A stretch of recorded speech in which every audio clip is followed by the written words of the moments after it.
Good afternoon, welcome back to my channel Atasi Das ব্লগকে তোমাদের অনেক অনেক শুভেচ্ছা। কেমন আছো? ভালো আছো? আমিও ভালো আছি। এখন থেকে আমি আমার ব্লগটা স্টার্ট করে দিলাম। উঠে যেতে অনেক সকালে, কাজকর্ম কিচ্ছু নেই, কী করি না করি প্রত্যেকদিন তোমাদের সঙ্গে শেয়ার করি, আর আজকে করবো। তার আগে পুরো ভিডিওটা দেখবে, কেউ স্কিপ করবে না। ভালো লাগলে অবশ্যই লাইক করবে, সাবস্ক্রাইব করবে, আর ঘন্টাটা বাজিয়ে দেবে। যখনই আমি নতুন নতুন ভিডিও চলবো তোমাদের কাছে নোটিফিকেশন চলে যাবে, তোমরা টুক করে দেখে নেবে। চলো দেখতে থাকো, সাথে থাকো। দেখো বাইরে চলে এসেছি, আর মেঘলা আকাশ, বৃষ্টি শুরু হয়ে গেছে। আর দেখো কি সুন্দর বৃষ্টি পড়ছে, আর বৃষ্টিটা মনে হচ্ছে খুব জোরেই আসবে, আর বলতে বলতে জোরেই এসে গেছে।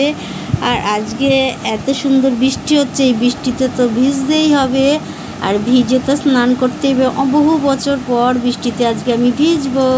চলো রেডি হয়ে গেছি, এবার নেমে পড়বো বৃষ্টিতে। আর বেশিক্ষণ ওয়েট করা যাচ্ছে না, চলো। বৃষ্টিতে ভিজিয়ে এখন আমি স্নান করবো, আর আমার গায়ে ঘামাতে হবে না, ঘামাতে অবশ্য হয়নি। বৃষ্টিটা হয়েছে না বাবা, আমি বৃষ্টি করতে পারবো না।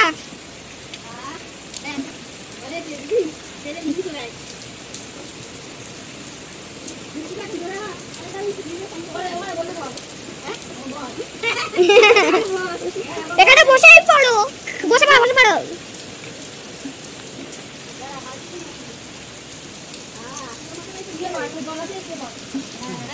শুয়ে পড়ো, পুরো শুয়ে পড়ো।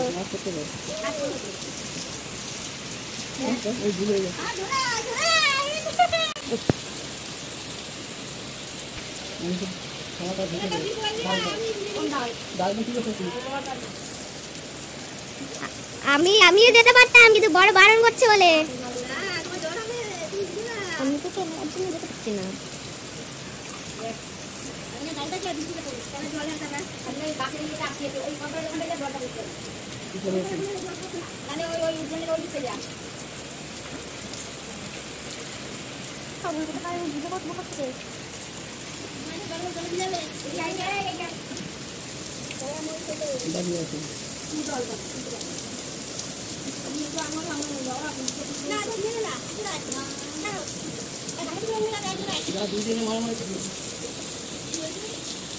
দুইজনে বোন বোন বোন দিদি মিলে না তো দিয়ে দাও।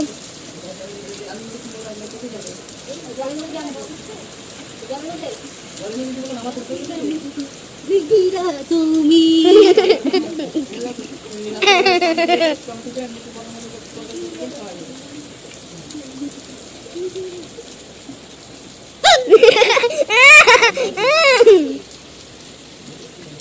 এইখানটায় বৃষ্টি হতে পারে, এইখানটাতে ভালো লাগে। গাছের ওই দিকে গাছের জন্য করছে, এইদিকে জলটা পড়বে, ওই মাঝখানটা বেরিয়ে যাবে, সেই মাঝখানটা ঠান্ডাতে দিয়ে দেবে। ওই দিকটা এদিকে তো যেটা উমালের জল পড়বে, বৃষ্টি কমে গেছে, জলের কাছে হবে। আমি জল চান করে আসি। এখন দেখো বৃষ্টিটা কমেছে, আর এখন কমেছে মানে গুড়ি গুড়ি পড়ছে। আকাশের অবস্থাও ভালো না, মেঘলা আকাশ, রোদ নেই। ভালো, এরকম মেঘলা আকাশ থাকাই ভালো, কিন্তু গরম কম নেই, বীভৎস গরম। হাওয়া দিচ্ছে অল্প অল্প, একদম অল্প অল্প। দেখো আমরা খেতে বসে গেছি, আর এখানে আছে ঘি, আলু সিদ্ধ, ভাত, এই মেয়ে খাচ্ছে। এইদিকে আছে পেঁপে আলু রসা। হ্যাঁ, অনেক ঝাল দিয়েছে, আমি দেখেছিলাম। এটাই আজকে আমাদের লাঞ্চ। চলো সেরে নিই। বারের দিন শনিবার, নিরামিষ। কি খবর? স্কুলে গেছিলি? কি দিয়েছিস স্কুলে? খেয়েছিস? আলুর খিচুড়ি খেতে পারিস? নিয়ে চলে এসেছিস? বড় তাড়াতাড়ি নিয়ে চলে এসছে। যা, তোরা যে খিচুড়ি খাওয়া হলো না, হ্যাঁ মিস হয়ে গেল। খিচুড়ি খাওয়ার দরকার কি? বাড়িতে ভাত করেছে, ভাত খা গরম গরম। চলো খেয়ে দিয়ে নিই। মাও পেঁপে আলু তরকারি দিয়ে ভাত মেখে খাচ্ছে। হ্যালো গাইস, খাওয়া দাওয়া তো অনেক আগে হয়ে গেছে, আর খেয়ে দিয়ে উঠে এখন তো এখানে কোনো কাজ নেই, রেস্ট টেস্ট নিয়ে তারপর তোমাদের সঙ্গে কথা বলতে এলাম। আর যে ঠাকুরের প্রসাদে ছিল সেই মিহিদানা বা সীতাভোগের উপর সেই কালো কালো গোল গোল পান্তর মতন থাকে না, ওইগুলো কি বলে নাম জানি না, ওইগুলো ছিল ঠাকুরের প্রসাদ। আর ছিল সাথে পেয়ারা, সেইটা তো খেয়েছি, সেইটা তোমাদের সঙ্গে শেয়ার করা হয়নি, শেয়ার করতে পারিনি। তখন ফোনটা চার্জে বসেছিলাম, সেই জন্য আর করতে পারিনি। এই তো কিছুক্ষণ আগে চার্জ থেকে খুলে ভাবলাম তোমাদের সঙ্গে একটু বকবক করে নিই, তাই চলে এলাম বকবক করতে। আর মেয়ে ওদিকে দুধ খাচ্ছে, তাই আমি তোমাদের সঙ্গে বকবক করছি। দুধটাকে পুরো ঠান্ডা করে তারপর খাই। আমি বললাম গরম গরম দুধ খা, নাহলে তোর ভিডিও করবো না, যা। তখন বলছে না করো করো, আমি বলছি না করবো না, তুই রোজ রোজ ঠান্ডা দুধ করে খাবি, তাই তোর ভিডিও আজকে করবো না। চলো এখনো টিফিন করিনি, কি টিফিন করি আজকে। তো পেঁয়াজ রসুনগুলো কিছু খাবো না, কেননা এখানে তো নিরামিষ খাই। তাই আজকে কী খাই দেখি, মুড়ি চানাচুর খেয়ে নেবো। এখনও ঠিক নেই কী খাবো না খাবো, পরে তোমাদের সঙ্গে আবার কথা বলি। দেখো টিফিন নিয়ে বসে পড়েছি, আর আজকে শনিবার নিরামিষ, সেই জন্য মুড়ি চানাচুর শশা এগুলোই, কাঁচা ছোলা এগুলোই আজকের টিফিনে। চলো ঝটপট করে নিই টিফিন। হ্যালো গাইস, দেখো এখন খেতে বসে গেছি। আর এখানে আছে আলুর তরকারি আর ভাত। ও খাচ্ছে ঘি আলুর তরকারি, এটা মা খাচ্ছে, আর এটা আমার খাচ্ছি, ওইদিকে দিদি খাচ্ছে। চলো খেয়ে নিই, এটা আজকে আমাদের রাত্রের ডিনার। খাওয়া দাওয়া তো অনেক আগে হয়ে গেছে, আর খেয়ে দিয়ে উঠে অনেকটা পরে তোমাদের সঙ্গে কথা বলছি, কেননা এমনি তো খেয়ে দিয়ে উঠে কোনো কাজকর্ম নেই, এখানে এসে তো তোমাদের বলেছি, আর আজকেও বললাম। খেয়ে দিয়ে উঠে সমস্তটা দিদিই করতে দেয় না। আর দাঁত ব্রাশ করা হয়ে গেছে, হাত মুখ ধুয়ে চলে এসেছি, বিছানাও ঝেড়ে নিয়েছি। আর মেয়ে আজকে দিদির সঙ্গে ঘুমোচ্ছে, কালকে রবিবার ছুটি বললো না ওখানে ঘুমাবো, তাই আমি আজকে একাই শুচ্ছি।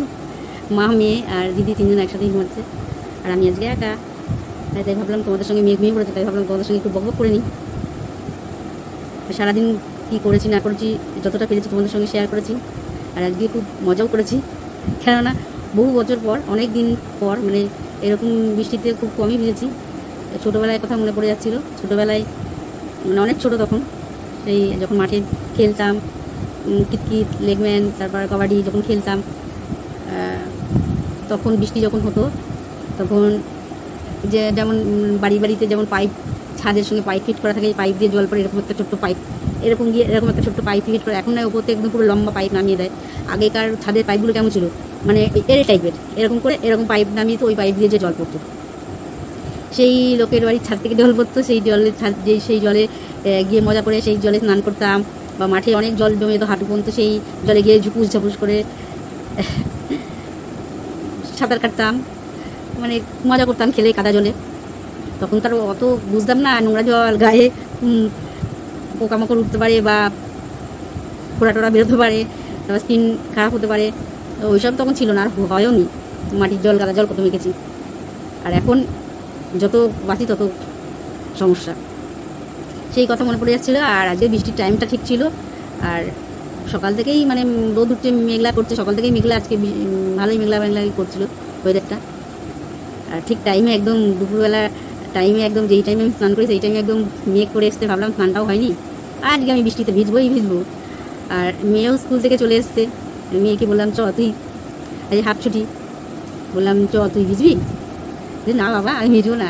আসলে কথা দুদিন আগে ওর শরীরটা খারাপ ছিল, কাশি টাশি হয়েছিল, তাই জন্য ভিজলো না। বাচ্চা মানুষকে জলে ভিজিয়ে লাভ কি, একবার স্নান হয়ে গেছে যখন, তাই বলছে না আমি ভিজবো না, বড় বকবে, তাই বললো তোর ভিজতে হবে না, আমি ভিজছি তুই সেটা দেখ আমি কী করে ভিজছি। আর আজকে ভালো মতো না জোরে বৃষ্টিটা হয়েছে, অন্যদিন বৃষ্টি হয়তো ভাবছি যে এখন বৃষ্টিতে ভিজে স্নান করবো, আর তার আগে বৃষ্টি কমে যায়, কিন্তু আজকে বেশ অনেকক্ষণ ধরে বৃষ্টি হয়েছে, আর ভালো জোরে বৃষ্টি হয়েছে, যাতে বেরোলে অনেকে ভিজে যাবে। সেটা তো যতটা পেরেছি তোমাদের সঙ্গে শেয়ার করেছি, যে বৃষ্টিতে ভিজে অনেক দিন বাদে স্নান করেছি, আর খুব মজা করেছি, সেই জন্য বেশ ভালোই লাগছে। তারপর গিয়ে আবার স্নান টান করে নিয়েছি এমনি কলের জলে, তারপর গিয়ে স্নান টান করে ভালো করে ধুয়ে নিয়েছি, কারণ আবার বৃষ্টির জল মাথায় পড়েছে, তারপর যদি এমনি জল না ঢালি তারপরে আবার আমারই না জ্বর চলে আসবে, সেই জন্য। আর ভেবেছিলাম আজকে সেদিনকে পর্দাগুলো লাগিয়েছি, নেটগুলো, মানে পর্দা মানে কি নেট, মশার যাতে না ঢুকতে পারে। আর ভেবেছিলাম তোমাদের বলছিলাম আজকেও একটা কাজ করবো, দরকারি ওরকম কাজ, কোনো এক দরকারি কাজ, তার করা হলো না। সেই মুহূর্তে বৃষ্টিটা নেমে পড়লো, যে এই মুহূর্তে করতে যাবো ভেবেছিলাম, আর আমার হেল্পারও এসে পৌঁছায়নি, সেই জন্য আগে থেকে করতে পারিনি। আর ও বলে গেছে ছোটো তুমি আগে থেকে কিন্তু কাজটা করবে না, আমি আসলে তুমি কাজটা করবে, মানে কি ও যে আমার হেল্পার ওকে বলেছি, ও খুব আনন্দ পেয়েছে। যাই হোক বাচ্চা মানুষ যতটা সহযোগিতা করে ততটাই তো ভালো না, কিন্তু আবার তারপরে করতে যাবো, তখন তো ঝমঝম করে বৃষ্টি নেমে গেল, আর কাদা চারিদিকে তো জলাকার হয়ে গেল, ওই জন্য আর করলাম না। দেখি কালকে যদি সময় পাই তাহলে করবো। আর বক করে সবাই ঘুমোচ্ছে, আর রাত্রির করে চিৎকার করবো না, এখানে তো তাড়াতাড়ি খেয়ে দিয়ে তাড়াতাড়ি ঘুমিয়ে পড়ি, কারণ বাড়িতে অনেক রাত হয়ে যায়। এখানে একদম ঠিক টাইমে খাওয়া দাওয়া, ঠিক টাইমে টিফিন করে, এই দেখো কত তাড়াতাড়ি খাওয়া দাওয়া হয়ে গেছে অনেকক্ষণ আগে খাওয়া দাওয়া হয়ে গেছে। আর তোমাদের সঙ্গে বক শেষ হয়ে করতে হবে, ব্লগটা শেষ করতে হবে, করে ফেলছি মানে তাড়াতাড়ি। এখানে দিদিরাও যেমন ঘুমিয়ে পড়েছে, আর আমি এখন বক ঘুরে ডিস্টার্ব হবে। কালকে অবশ্য রবিবার ছুটি, একটু বেশি করে ঘুমাতে পারবে। ও তো ভোরবেলা উঠে অনেক ভোরে 3:30 4টার সময় উঠে, 6টার সময় বেরিয়ে যায়, ওই জন্য ওরও তো ঘুমটা দরকার। আর বেশি বক করবো না, বিশেষ সারাদিন ওঠের উপর ভালোই কাটছে, না কাজকর্ম করে বসে দিন কাটছে। আর বৃষ্টি পড়ছে, কোথাও বেরোতেও পারছি না। যেই সময় ভাবছি বেরোবো সেই সময় ঝমঝম করে বৃষ্টি হচ্ছে, আর তখন আর জামা কাপড় পরে বেরোতে ইচ্ছে করে না। সাদা জামা প্যান্ট থাকলে কাঁধে শিখতে হবে বলে ওই ভয়ে আর বেরোনো যাচ্ছে না। বেরোতেই পারিনি, এতদিন এসেছি, একদিনও বেরোতে পারিনি। ওই যেদিনকে বেরোলাম মেয়েদের ডাক্তারখানায় নিয়ে গেছি, সেদিনকে তোমাদের সঙ্গে শেয়ার করিনি, ডাক্তারখানায় নিয়ে গেছি, সেই ভিডিওগুলো রয়েছে, কিন্তু সেদিনকে তো নেটের সমস্যা ছিল, আর দিতে পারিনি তোমাদেরকে ভিডিও, সে রয়ে গেছে, আর দিলাম না। মেয়েকে ডাক্তারখানায় নিয়ে গেছিলাম, সেই দিনকে ফিরে আসার সময় ঝমঝম করে বৃষ্টি, সেই ভিজে ভিজে টোটোতে উঠেছিলাম। টোটোতে উঠলেও তো এখান থেকে কতটা তো আসতে হয়, ভিজে ভিজে তো আসতেই হবে। চলো আর বেশি বকবক করবো না, আজকের ব্লগটা এখানেই শেষ করি। Good night.